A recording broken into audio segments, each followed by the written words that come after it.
right, great to have you with us. Here it is, the 3rd of July. Great to be with you. Terry Wilcox on our sales staff is wearing an American flag shirt. I appreciate the patriotism, but seeing Terry model it makes you want to move to Cuba. I mean, so no. It's like flag deserves better than that. All right. This will be a couple things going on. First of all, welcome. No messages on your shirt today. No. Yeah.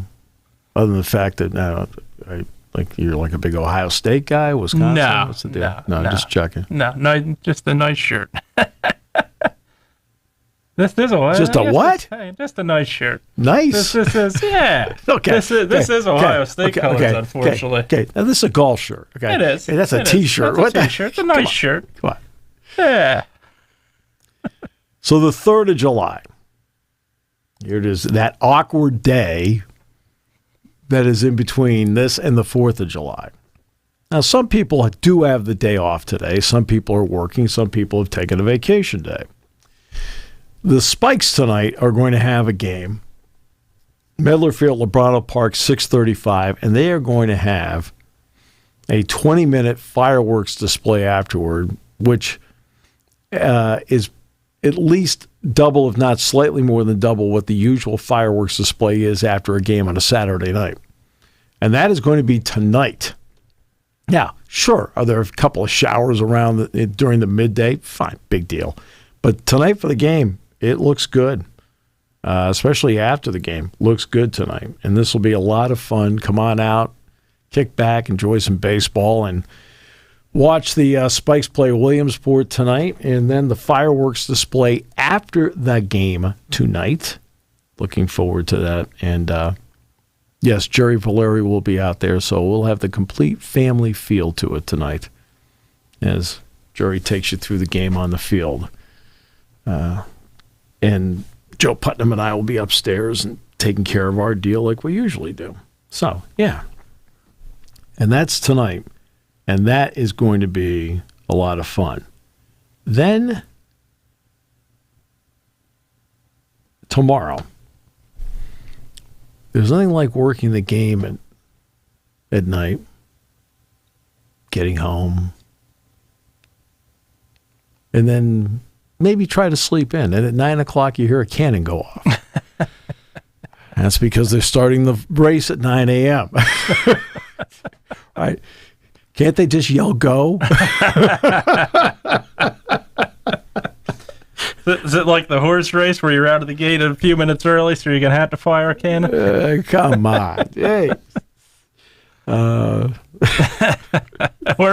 just do like NASCAR and have somebody wave the flag. Wave a flag. Let's go. The green is out. Great. Something. We've got to fire a cannon on a day when people have the day off. Well, you never got sleep during the old, obviously Army-Navy's great rivalry. They would have an anthracite bowl where it was 150-pound Army-Navy every year. Yeah. They would play. And Army, you knew it was coming. Every time they'd score a touchdown, a cannon would fire. Yeah. Right. Every time they hit an extra point, cannon would fire. Literally, though, it was hilarious seeing the crowd. When we used to work, I mean, this is, oh, goodness, I was 7, 8 years old, so I would help the merchandise sales, and every time they would score, either oh, come on, like it's coming, it's coming every time they score. Oh, that's great. But yeah, I thought the same thing. Can't you just celebrate with a band or just a flag? Something. Nope, it was a cannon go boom. No, I think it's great they're doing a road race. Oh, it's phenomenal. Wave a green flag or something.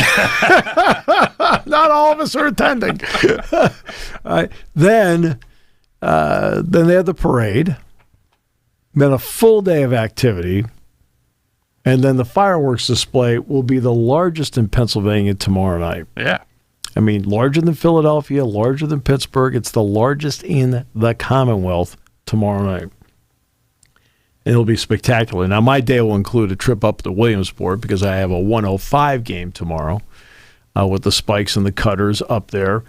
And I'll be honest, people have asked me, why, you mind working on a holiday like that, doing this? Absolutely not. I think baseball and the 4th of July go perfectly together, and I love doing baseball on the 4th of July, as a matter of fact. I enjoy it a lot. Agreed.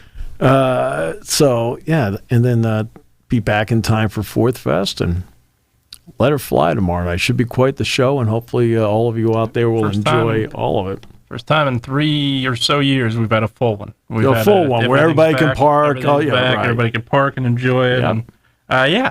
And, obviously, careful getting in here, careful getting out of here. It's going to be pretty similar to a home football weekend, traffic-wise. So use caution out there.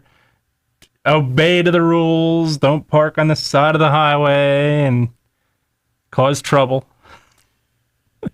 Well, it's interesting you bring that up because every time you bring up stuff like that, usually it's personally related. So obviously you've done it before. And then the Iron Man deal took place. How about that? And there were a lot of people in town for that. There were a lot of people in town for that. And I happened to Branch Road because I have to go home. Mm-hmm. I mean, it wasn't like I deliberately went down there. I had no choice. And the traffic was all backed up because people couldn't make a left turn. And I guess I heard in the end it was because they couldn't make a left turn onto Elmwood. Right? Yeah. Because, you got to space it out in such a way where the bikes go by. Yeah. Here's one for you. Right, go all the way to the end and make a left. Make all the way in. Make a right. Make and a then right. Come back. Make a left. Yeah, come on. Make the right again. Right? Yeah. You can do it. You can do it instead of holding up the world. Like, you'd been there by now. Those are the same people that throw a fit on the expressway or 95 when somebody's taking a left in Philadelphia and holding up 25 minutes worth of traffic. Exactly. What are you doing? Just keep going, go up, make a right, go down, come in. It's all right. No. I've got to make a left. Not here. Jeez. But it was, 2,700 participants? Yeah, quite a few. They were over at Sayers Dam, 1.2 mile swim. Then they did the 56-mile bike ride. Yeah. And then they had a 13.1 mile half marathon. And I think the half marathon, finished in Beaver Stadium. Yes, I think so. I believe so. Yeah. So, that's.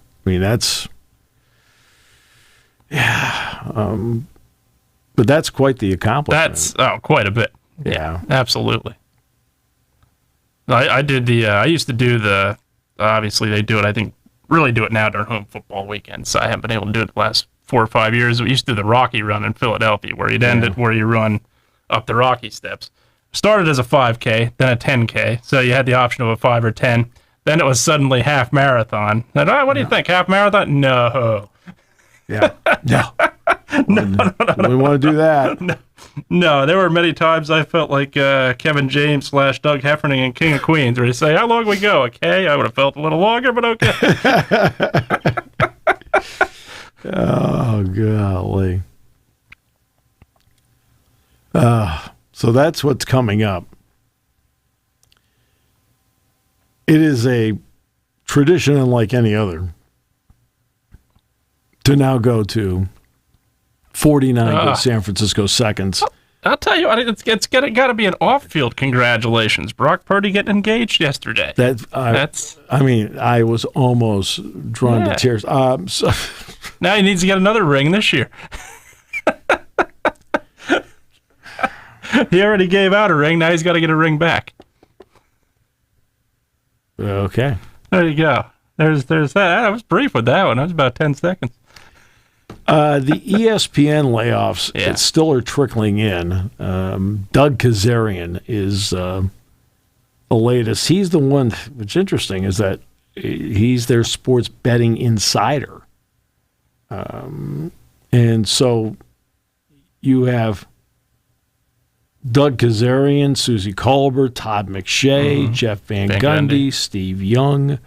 It looks like Vince Carter, they think, might be the next. Not going to renew his contract. Max Kellerman, I think, Max Kellerman, Keyshawn Johnson. But I was saying the other day, the national sports radio is hard. It's hard to do. If there are national issues, it's easy to do. When you're just breaking down teams, it becomes difficult. And ESPN spends so much time, for example, on the Lakers. Well, 5% of the audience might be Laker fans. 10 to 15% may hate the Laker fans. What about the other 80%? Yep. They're just sitting there going, okay, they're talking about the Lakers again. Dink, and they changed. Sure. And that's what I did talk about the other day, and I was just talking to Jerry Valeri about this. But that's why local radio works. I mean, guys like Jerry Valeri and Jeff Brown and Pat Urban and our entire crew here, they relate to the audience. People understand who they are. Absolutely.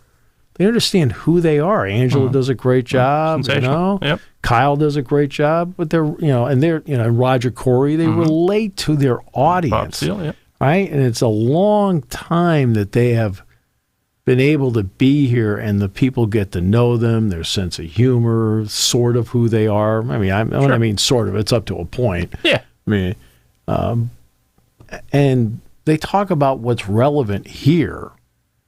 So how have we started the show out today? We started out the show by talking about the Spikes game tonight and the fireworks display after the game, and combining baseball and fireworks and what they're going to do, and that Jerry's going to be at the ballpark with us tonight.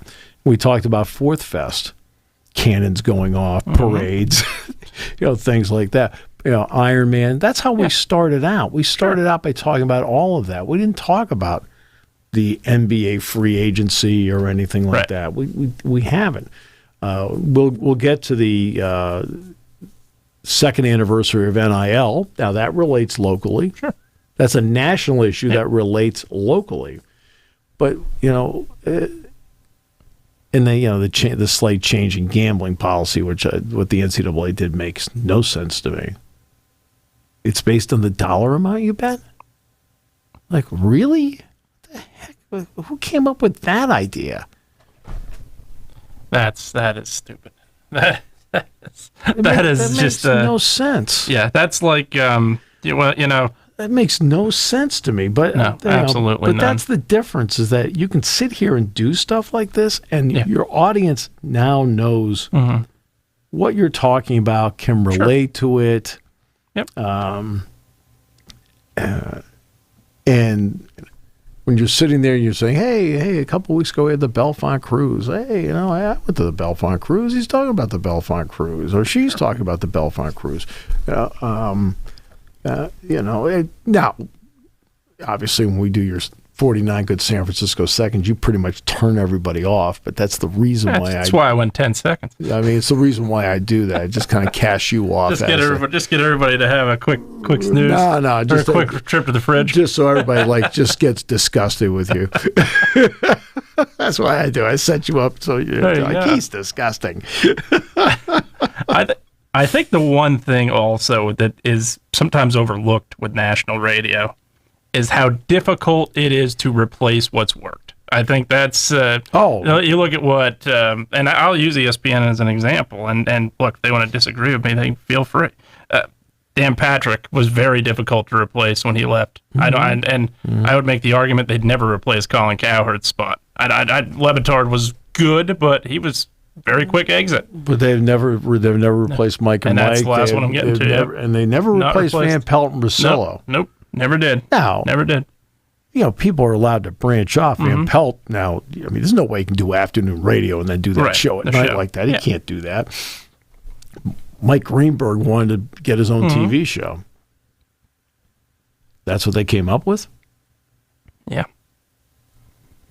And when you replace them, you get to somebody who doesn't necessarily know initially at least, the audience they're dealing with. And that's, I think, a big part of it. And that's what makes our radio so effective. You talked about the talents and the emphasis on being local, which is the biggest part to me of local radio, is the emphasis on being local, having those high school games, having Penn State sports in terms of sports radio, having those broadcasts as a music station, promoting businesses. Absolutely. That's massive. And from an ESPN perspective, I don't think you fully, a lot of these, look, and that doesn't apply to everybody. There are a lot of experienced broadcasters that come in, take over the show, they know where they're going with it, and it's perfect. It works.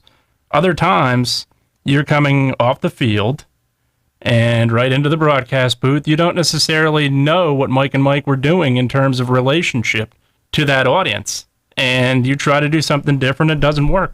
It hasn't worked since.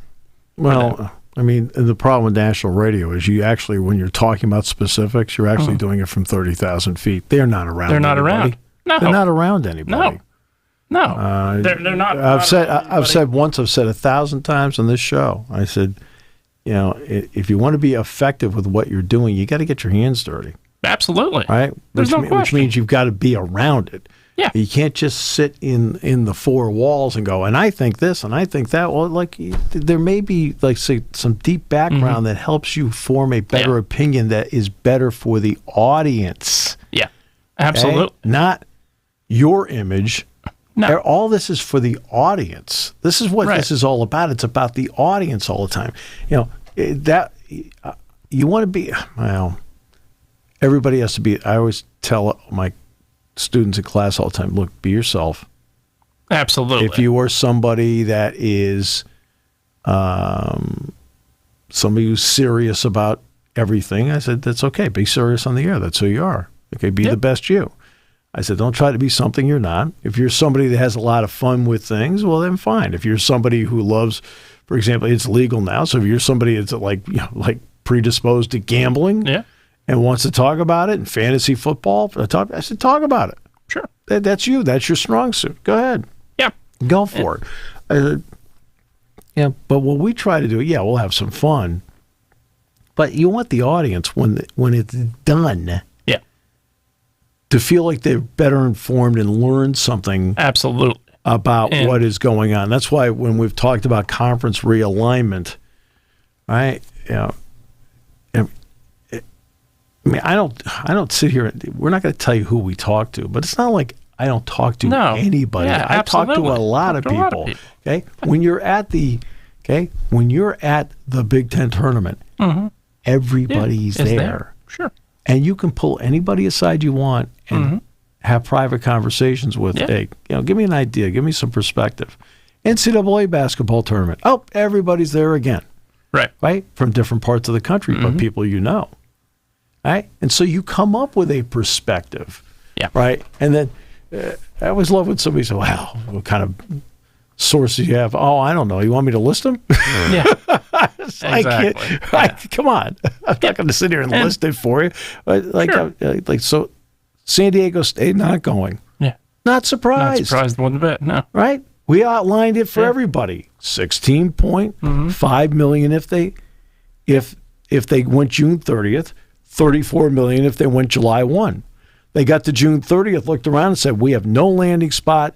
We can't put ourselves at risk, and they're not going to give us the extra month. They're staying. Okay. Now, if they want to leave for the Pac-12 in a year, 2 years, whatever it may be, when they find out if the Pac-12 wants to leave, it's going to be $34 million. But they didn't want themselves dangling in the wind because there is no Pac-12 agreement or Pac-10 agreement. And they're looking at the short term saying, wait a minute, 16.8, 34. I mean, they also would have also received zero from their run to the national championship game because that money goes to the Mountain West. They would have received zero. It's like Florida Atlantic changed to the American. You know, Florida Atlantic's the same thing. What are they in Conference USA? Right? And they went to the American. Guess what? Florida Atlantic is going to get zero for their run to the Final Four. Because they're not in Conference USA anymore. Okay? They're not. So San Diego State was sitting there saying, well, geez, we made this long run. We finally get some real NCAA tournament money. And we're going to have to pay now double if we leave it. They're like, forget it. We're not going to go. We're going to stay. Pac-12 media, it's still the Pac-12. Media days will be coming up at the third week of this month. Does that sound right? Yeah. Yep. George Kliavkoff is going to have, he has been in radio silence since the Pac-12 tournament in early March. He hasn't said a word to anybody. Unfortunately for him, he's going to have to say a lot of words that day. Mm-hmm. He's going to have his press conference. Yeah. And he's going to have to take questions. He can't just get there and say, I'm going to make a statement and leave. Well, you do that, and I'm sorry, now you bring up exponentially more questions than, right? And he's going to have to talk about it. Now, maybe between now and then they have something. How much of it is going to be, because do I think they'll get a deal? Yes. I think so. Yeah. How much will be linear and how much will be streaming? Okay. So let's be frank with everybody. Oh God, all the streaming. Well, exactly how many games are on ESPN Plus for the Big 12 this year? Over here in the back, like more than you realize. Like ESPN Plus is going to have a lot of Big 12 games on. They're streaming this year. You also combine that streaming with what you have linear. You know, obviously Penn State's first game against West Virginia.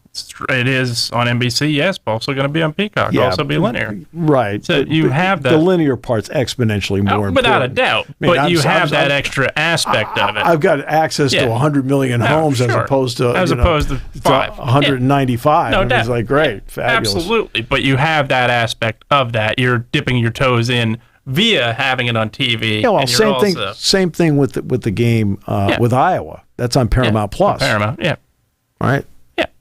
That's nice. Which you're getting, these streaming services are at least developing a bit of a partnership, which is helping them. You know, Paramount Plus, obviously. Well, they are owned by CBS. Peacock owns it. Well, yeah, owned by CBS, NBC but also now you're seeing Paramount Plus have a partnership with Walmart. Whereas, okay, if you go get your groceries, you have a subscription to here. You go get your cable and Comcast. They are losing their shirts on streaming. No, big time. They're big time. And that's why shirts. they're doing it. That's my point. It's why they're doing this. I mean, they have to do it. I mean, to me, I understand why they want to do it because they feel that's the future of it. Yeah. They very well may be right. I think it probably will be at some point, but not now. But it's a ways away. Right now, it's further away than they think. ESPN, I think at least. You can brag about look at all ESPN Plus. Look at all that we have. Okay, can I look at the books? How much money are you losing on it? Yeah. Right. If you're doing so great with it, why did you just lay off? You know how many hundred people they lay off, including 20 personalities? Yep, and more to come at some point. Absolutely. I mean, why'd you lay off all those people if your streaming is doing gangbusters? Yep. And you give credit to the NFL because I think the NFL is seeing this. Obviously, yes, they have the deal with Amazon. Yes, they have the deal with YouTube TV with Sunday Ticket, but they're also negotiated a deal with DirecTV to have Red Zone and keep it. Also negotiated a deal with Comcast to have Red Zone and keep it because you want to have that audience that you're losing or on the verge of potentially losing by cutting the cord. Yep. You want them to stay.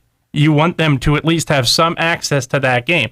If they're not watching the game via streaming, which a lot of them won't be doing, then you at least have access to a subscription service in some way. Yeah. And you're doing that with Red Zone. And I think that's what the NFL is doing that I think a lot of these other sports and colleges, for that matter, are not doing. Conferences, not necessarily colleges. I think you're seeing too much reliability on streaming right now because I think, is it the future? I think it very well could be. I think the more people cut the cord because of increased prices, yes.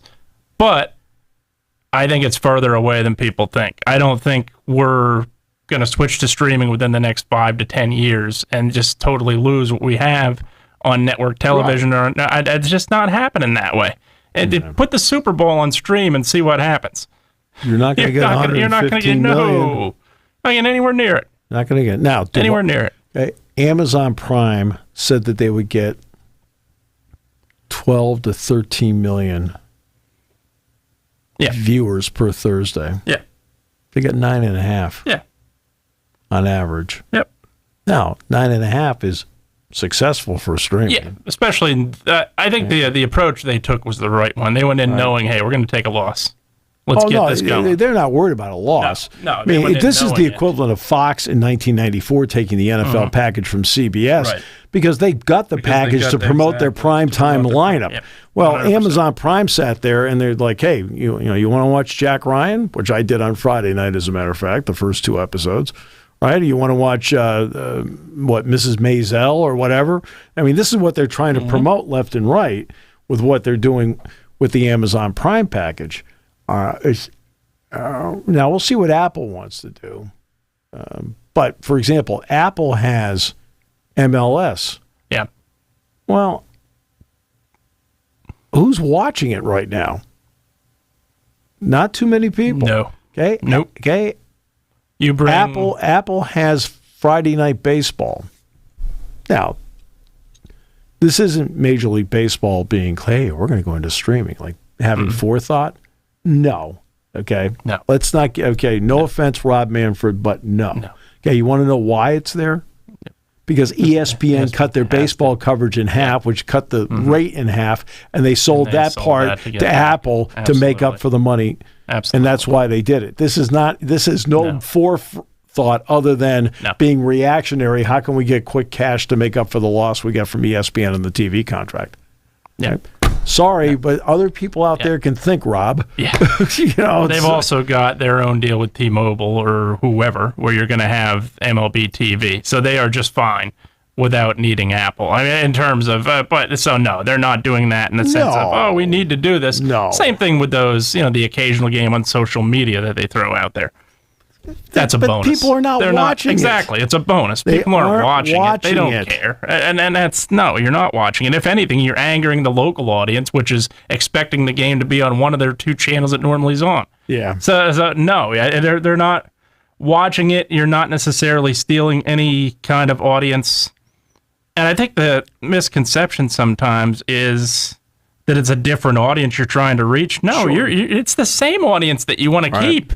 I'm watching the Phillies. I want to watch the Phillies no matter where they're at, and I'm expecting them to be on NBC Philadelphia or a local channel, which is less likely nowadays, but one of those two. And if it's not, then if I'm an older audience, I'm saying, why is that the case? Oh, it's on this and this. Oh, and in the words of Donald Duck, oh, phooey. You're not. They're not just saying, oh, now I got to get the subscription because I'll make it through a night of not seeing the Phillies and the Diamondbacks on Apple TV. If you're living in New England, you want to get NESN because you're a Red Sox and Bruins fan. Yeah. Okay. If you're living in New York, you want to get Yes or SNY. Yeah. Right. Or SNY for the Mets. To get the Yankees or the Mets, you don't really. No offense. And the Nets are just a filler on Yes. Yeah. That's all. I mean, they're a filler. They are. That's the ironic part of it all is we heard repeatedly 5 years ago, the Knicks are going to be irrelevant in New York. No, they're not. No. My goodness, no, they're not. If anything, they could play at some point down the line, 15 years from now at the Barclays Center, maybe. That could happen. Yeah. But no, they're absolutely going to be the team in New York. They always will be. Mike Gambino is going to be the new head baseball coach at Penn State, leaving Boston College after 13 seasons there. This year, they won 37 games, including 16 in the ACC. They made an NCAA regional appearance this year at BC. 291 wins in 13 seasons, including a super regional appearance at BC. And he coached 33 Major League Baseball draft picks along the way. So Mike Gambino will be the new head baseball coach at Penn State. Mitch Keller will be the Pirate representative, and deservedly so in the All-Star game. No offense, I'd say the odds are extremely long on watching the All-Star game. I don't watch All-Star games anymore. I have no desire to watch it anymore. It means nothing to me. No. And I think there's, with every game on TV all the time, when I was a kid, the All-Star game would be played, and except for seeing the Saturday game of the week on NBC, this would be the time where you see, like, wow, Hank Aaron, wow, Willie Mays, wow, Roberto Clemente, like all the National League guys, because I was up in New England. So, we watched the Red Sox play, the Yankees, the Orioles, the Tigers, whatever. So, yeah, we saw Al Kaline, we saw Brooks Robinson, Frank Robinson, right? Mickey Mantle, Roger Maris, whatever. And all of a sudden, like, you get to the All-Star game, like, hey, there's Roberto Clemente. Hey, wow, Hank Aaron, Willie Mays, Sandy Koufax is pitching. Don Drysdale is starting in the All-Star game. Bob Gibson, like, wow, right? Now, you see everybody. Yeah. Like, you see everybody. Even if you just concentrate on watching one team, they play everybody. But I'm still happy for Mitch Keller that he made it. Absolutely. He's a top pick that has gone on his own calendar, and now everything has fallen into place for him. And that's and I'm thrilled for him because he's endured a lot to get here, and I'm thrilled for him that he is the Pirates representative. Yep, absolutely. And Nick Castellanos, Castellanos absolutely deserves it this year. Absolutely deserves it. Absolutely deserves. Castellanos had a terrific year. Yep. The only advantage the All-Star games have in baseball and basketball is the two biggest sports. It's small advantage, especially now with baseball, but it's the one event, big event. I guess you could still say it's a big event. As you've said, though, I agree with you. It's not what it used to be. No. But I think it's the one event in baseball and basketball you know ahead of time where it's going to be. Yeah, obviously that's not the case with the World Series, not the case with the NBA Finals. It is the case with the Super Bowl. And I think that's one advantage you have. So you are going to bring an audience in that way when it's going to go to the game or travel to go to the events. But, in terms of the actual game itself, it is not what it once was. I could care less about the home run derby. I could care less. Not what it once was. The home run derby was amazing when you had people that weren't adjusting their batting gloves and getting a Gatorade every 4 seconds. Right, exactly. It was absolutely a spectacular event. Ken Griffey Jr. hitting the warehouse 4 times was awesome. But when Mark McGwire hitting it over hitting out of Fenway Park, Mark McGwire could hit a bit. Two people that obviously I saw Reggie at the tail end of his career, so I didn't do him justice. But Reggie Jackson and Mark McGwire were the two players that, to me, and Giancarlo Stanton now, but that could hit a baseball further than I've ever seen somebody hit a ball. McGuire's shot off of Randy Johnson. I'll never forget that. The 52nd home run, I was at Three Rivers when he hit it. And he hit it to right center field. And it went 472 feet in the upper deck. Opposite field, no less. It was like unbelievable. Yeah, he just had so much power. I think it was 452, 472, whatever. It was like, yeah. Like it was one of those, like, as soon as he hit, you're like, yeah. Yeah. Yep. He just absolutely hit monster shots. And so many of McGuire. Not the one in Jacobs Field where he hit the sign. Yeah. I'll never forget the call for the Mariners radio network when he hit the home run up Johnson, though. Swung on and belted, and I mean belted. He belted that ball. That was a full count fastball. He got a hold of it. Yeah.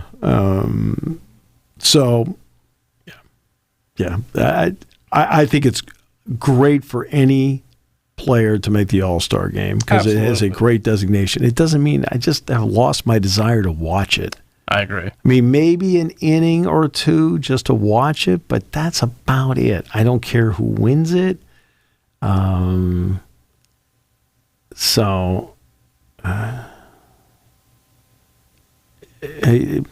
just has lost a lot of its luster. Now playoff baseball? No, yeah, I'm locked in on playoff baseball. No question about that. But this, to me, it's become.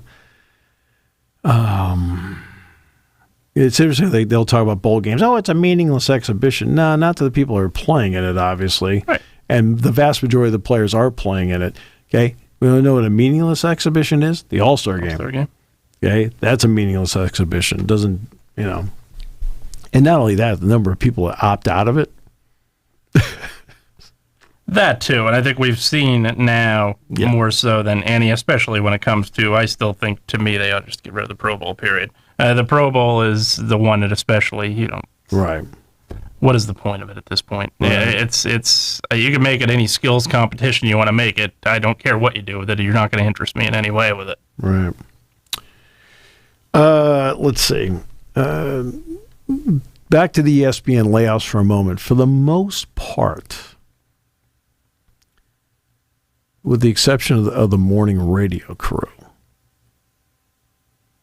these are people that, like, part of the year they were relevant to what was going on. Right. With ESPN. Like Susie Kolber, outstanding at her job. Incredible. I mean, excellent. Yeah, I agree. But it's August to January. Yep. Agreed. Right. Okay. So that plays a role. Steve Young, August to January. Sure. And probably not making minimum wage. No. All right. Especially Colbert was there how many years? Yeah. 29, I think 37 or total career, 29 ESPN, something like that. Yep. Okay. David Pollock, right? This is a case where who did David Pollock fill in for? Lee Corso. Mm-hmm. He was in the Corso chair. Okay. Until then they brought Pat McAfee in. Yep.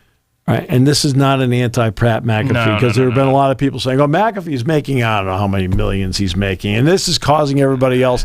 No, this is not what it's about, okay? Hey, Disney said, I mean, I always like, we're doing great. Actually, Disney, you're not. If you're doing great, you wouldn't be laying off 7,000 people. You wouldn't have closed the Star Wars thing, Nope. right? And okay, and it's like, don't tell me. It's like, okay, your actions are speaking louder than your words. Okay, if you're doing great, you'd be opening more exhibits, okay, instead of closing them, and you wouldn't be laying people off. You'd be hiring more people. So, and I always love, we're doing a reorganization. It's like, oh, you know what the difference between a recession and a depression is? Actual terminology or No. big picture? No, in terms of like everyday life. A recession is when your neighbor gets laid off. A depression is when you get laid off. Yeah, agreed. Okay. And that's the difference between a recession and a depression.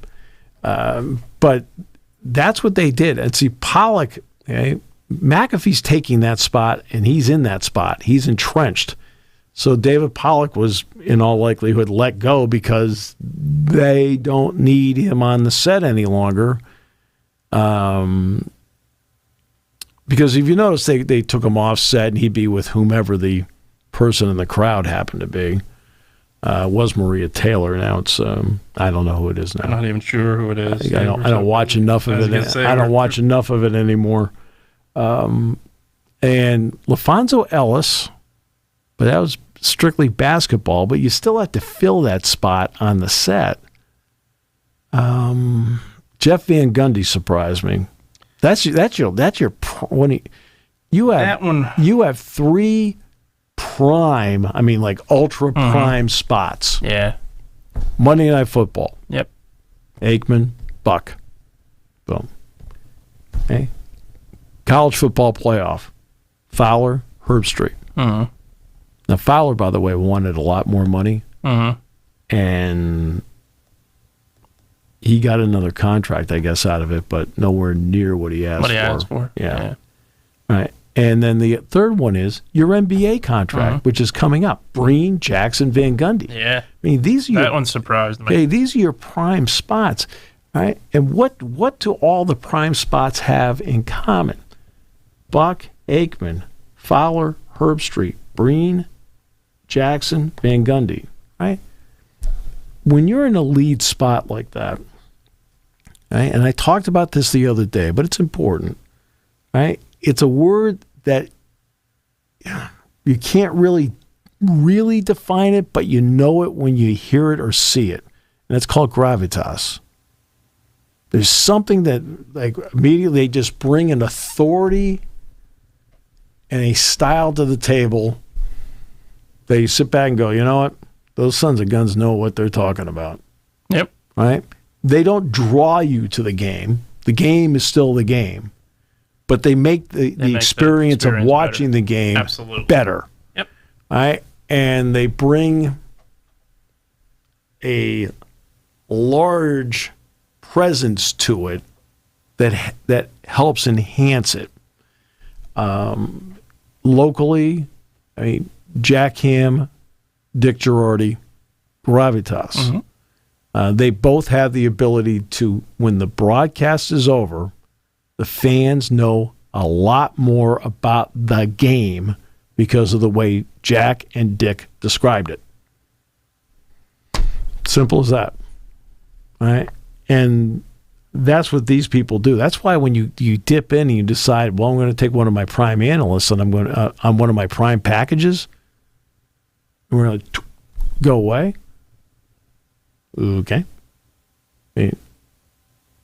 And say, for example, and David Cohn does a good job, so I'll just, I think David Cohn does a good job. I think Ray Ferraro does a good job. So this is not right.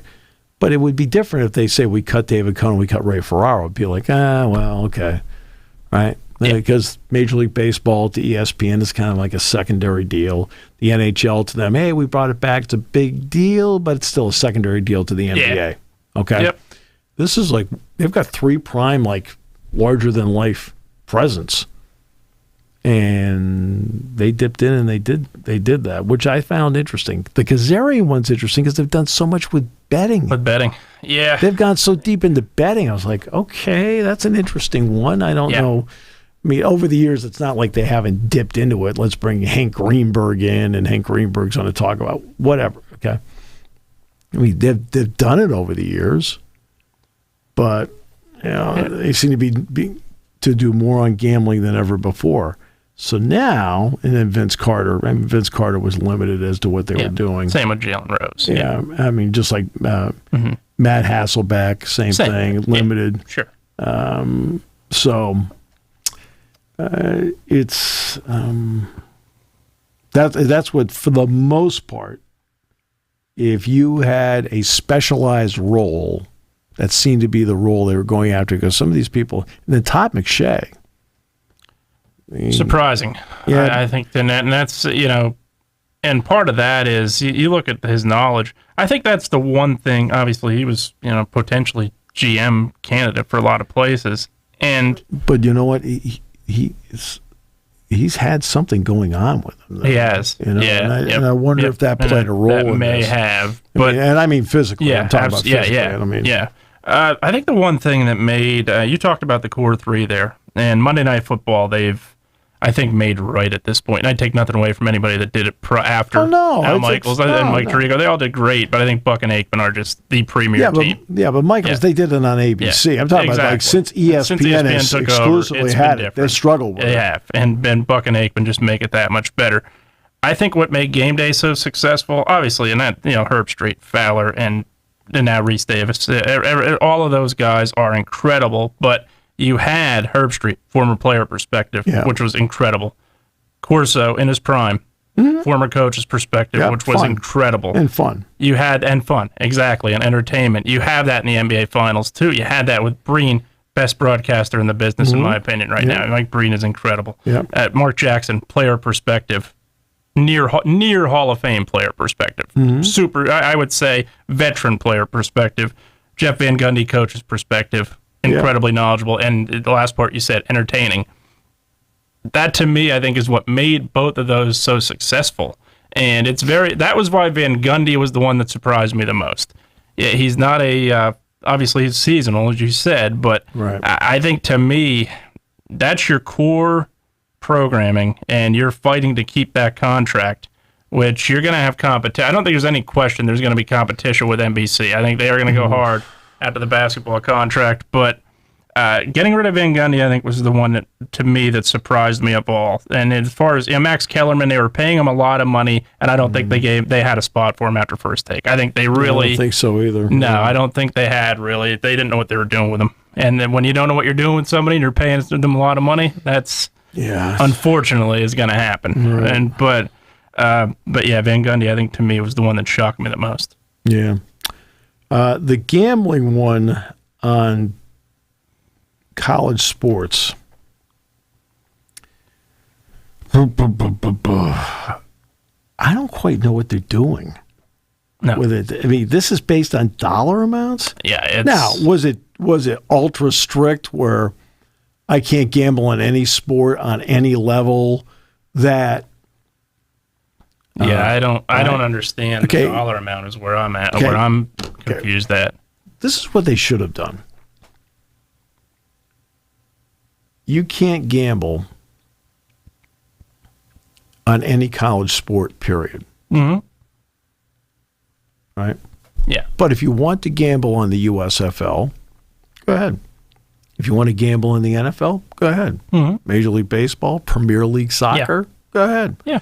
You want to put money on how many hot dogs Joey Chestnut's going to eat? Go ahead. Go for it. Okay?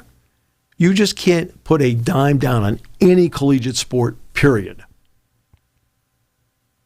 That's what they should have done. That's what they should have done.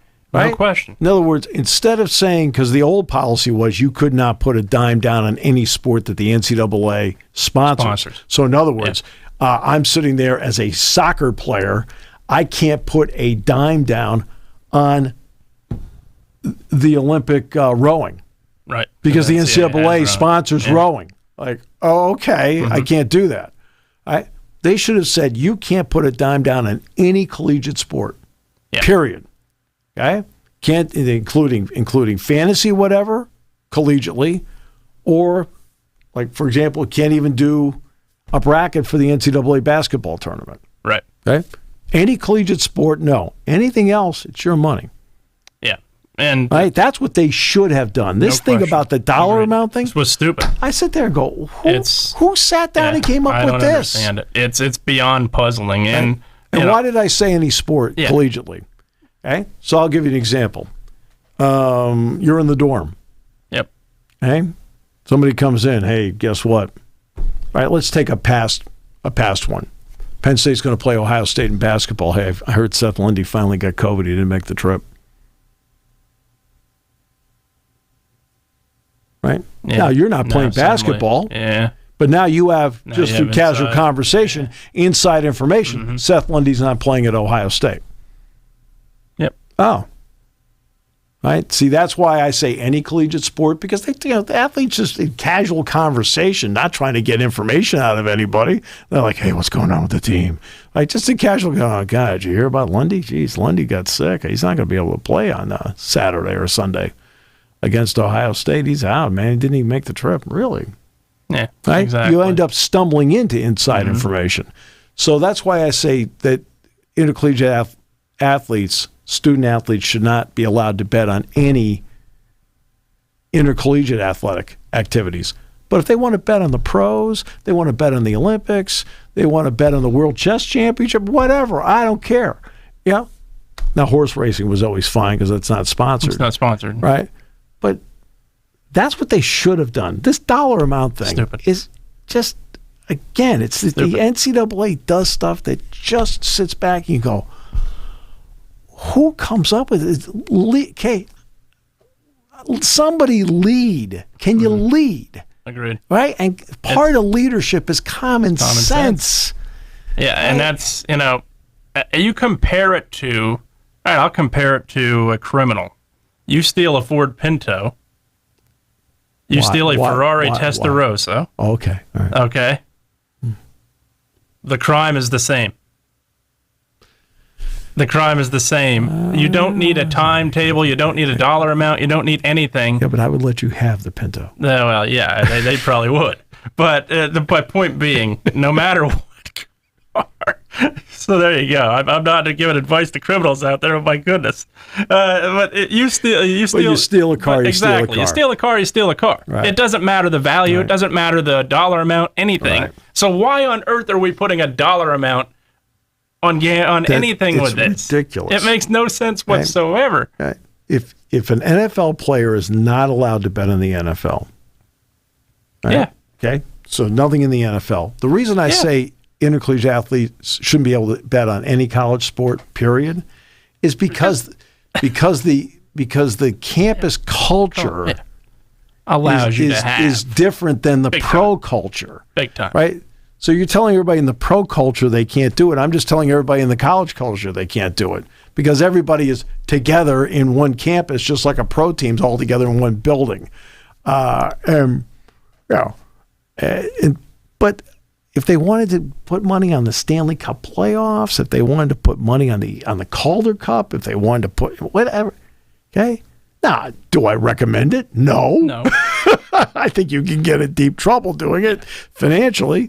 There's a reason why those casinos are the way they are. That's because they're making money. Mm-hmm. Making money off people who are not being wise. Yes. House wins. Yes. But that made no sense to me. It's stupid, honestly. And I hate to use that word, but it's just, I don't know where you're sitting in a building and saying, okay, we'll do this. I don't get it. To me, simple rule. You can't bet on any college sports. Yeah.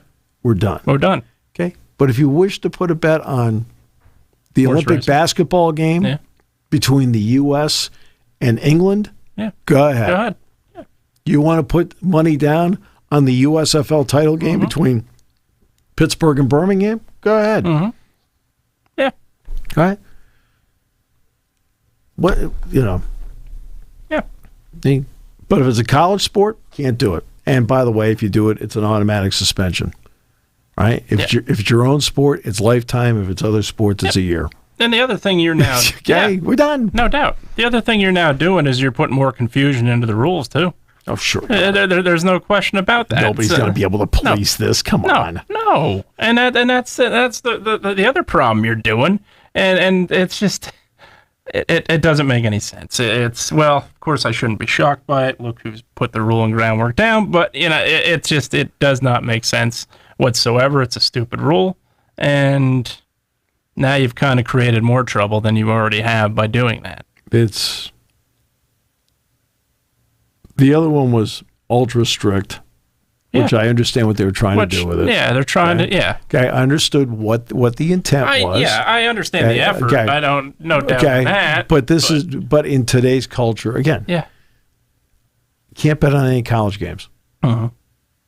Okay? You prop bets, anything dealing with a college game of any sort, lacrosse, baseball, even though, I'm a football player, it's college. Doesn't matter, it's college. Okay, sports. so out. Okay, right. Anything else, it's fine. You do whatever you want. That to me, that's a more common sense approach. Yeah, but that's not usually their strong suit. No. It's just, they have a tendency, for whatever reason, at the NCAA, they overthink everything all the time. That's why they lose. Right? Wait, stop thinking. You only hurt the ball club. That is, that's one of the best movie pieces of advice you will ever get in sports. Yeah, God. What happens when a quarterback overthinks? He's terrible. That is literally one of the best pieces of advice you could ever get in sports. Thank you, Kevin Costner, a.k.a. Crash Davis. Yeah. Stop thinking. Yes. You only hurt the ball club. You only hurt the ball club. They for some reason, they overthink everything there. All the time. And some of that overthinking has caused them, if we kick the can down the road, well, just solve the problem. Mm-hmm. Okay? Delaying, they're in the mess they are in now because they wouldn't make decisions when they needed to at the time. Yeah. They're in the mess now that they're in. Here we are heading officially now into year 3 of NIL. There are no restraints. There are no rules, right? We have rules, like you can't violate this if the state of Texas, the Texas state looked at it and goes, we're going to follow the state law. Have a good one, right? You're 0 for life in court. We don't worry about you. Right? That's about what they're saying. You're 0 for life in court. We don't worry about you. You're not good at it. No. And until there's some sort of parameters placed on it, it's going to be the Wild West. And now, and I talked, James Franklin and I talked about this last week, right? Penn State's been fighting from behind in NIL. Yeah. They've been fighting from behind in it. Penn State needs to be, if you want to win, okay, if you want to win, this is up to you. They need to be in the top 10 of everything they do. They need to be in the top 10 of weight rooms. They need to be the top 10 in terms of practice facilities. Need to be in the top 10 of sports performance. Need to be in the top 10 with nutrition. Need to be top 10 in the stadium. Need to be top 10 in name, image, and likeness. No question. Need to be top 10 in name, image, and likeness. This is about, until there are parameters put in, this is about, quite simply, you have two choices. Adapt, and this is difficult to adapt to for a lot of people, which I understand, or lose. Or lose. Yep. Right? And I think when you put it in that way, people don't want to lose. They want their teams to succeed. Right? They want to be able to go in there and feel like they've got every chance in the world to win this game and to win the next game and the one after that and the one after that. That's why James isn't saying being number one in it. He's saying he wants to be, Penn State needs to be in the top 10 of everything, and that includes NIL. They can't be outside the top 10 in NIL. They can't be outside the top 20 in NIL. Right? You can't cede the ground to somebody else. And that's important. And that's why he has been pushing from day one so hard on this, because he knew Penn State was fighting for behind. Guys like Dan Kabbalah have done a fabulous job with it. Okay? Fabulous. And the collectives have made up ground, but there's still much more ground to make up. Now, hopefully now Happy Valley United, which has put everybody together, that makes a difference, right? And I know they have this big event coming up in Avalon. You know, I'd take you, but you'd be mobbed. I mean, yeah, you're very popular in Avalon. They love you there. Oh, sure they do. That's one place they love me. The only place, maybe. They don't love you over at Patches the dog's house. No. They do not in any way, shape, or form. But that's important. Okay? That's why the push has been on over and over again. When you look at the collectives out there, look, I realize that there are some places. Let's take Texas A&M, 12th man. They have a lot of oil money in terms of donors at Texas A&M. I got that. I understand that. But you can still make up for a lot of ground with the fan base that you have here at Penn State. Absolutely. People are envious of the fan base at Penn State because we're talking about top 10, be top 10 and everything. There's no doubt Penn State is easily in the top 10 of fan base. Easily in the top 10 of fan base. That weight room is definitely in the top 10, top 5. That weight room they put in. The nutrition bars, wellness areas, right? Academic support, graduation rate. This is, it would be one thing. I know I don't want to run too far over here, but it would be one thing if you had a coach that win, win, win, win, win. This is a coach that constantly preaches to his team academics. Okay? Be early to class. Sit in the front row. Oh, and by the way, we'll send members of the staff out to buildings to randomly go, okay, they know who's in what building. It's 9 o'clock. Check, check, check. Ooh, no check. Right? Where they're constantly taking attendance and surprise checks. And the surprise checks are not just once in a great while. Do you know how many times I'll walk into a building and I'll see one of the staff members there? Like, more often than you realize. And that's, okay? So this coach cares about the full mission of the university in conjunction with the football program. So when he talks to me about how badly they need NIL to be in the top 10, right? I'm squarely behind him because he's squarely behind the academic part of the mission as well and is not in the least taking that for granted, right? He believes in the full impact of what a university can do for a football program and for a football player. And that's one of the big reasons why when he says, hey, we got to do something about NIL. Well, guess what? Okay? If he wasn't so well-rounded, you'd sit back and go, yeah, well, I know you just want to win. No, this guy wants them to win in life. He wants them to win academically. He wants them to win games.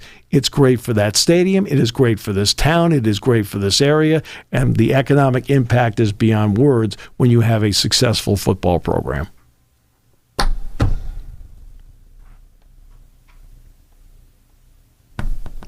Yep. That's why your paper route failed. You were driven away by Patches the dog. All right. Back on Wednesday.